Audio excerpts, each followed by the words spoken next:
hindi ka mag-iisip na baka masyadong magastos sa gas kasi yung taas ng CC. Pero hindi. Grabe, yung ATR na to is one of a kind.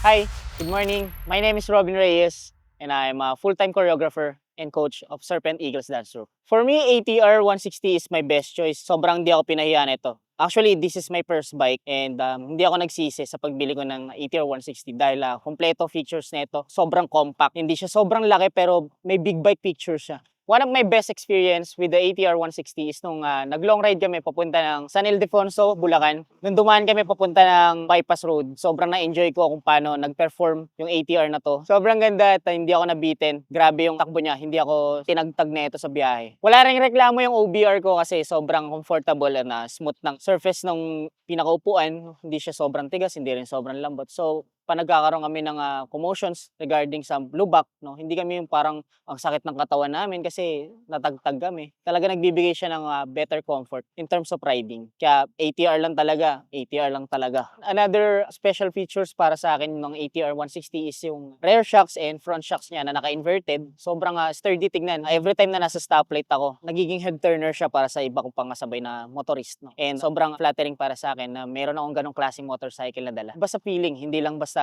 na-enjoy ko may drive, hindi ko na basta na-enjoy lang na meron akong service daily for my work, but also nagbibigay din to ng dagdag gwapo. And yun, another special features ni ATR 160 is yung hybrid system niya, no? Nakakatulong para mas makatipid ako ng gas. Lalo ngayon na sobrang mahal na ng gas, alam naman natin nagtataas na ito. Kasi yung hybrid system niya is nakakatulong para sa dagdag bilis, also sa arangkada ng motor mo, which is napabilis ka ng pagpunta mo sa location mo nang hindi ka magko-consume ng sobrang gasoline. Fuel consumption niya is 45 kilometers per liter. So sobrang tipid na itong motor na to. Even 160 yung CC niya, no? Hindi ka mag-iisip na baka masyadong magastos sa gas kasi yung taas ng CC. Pero hindi.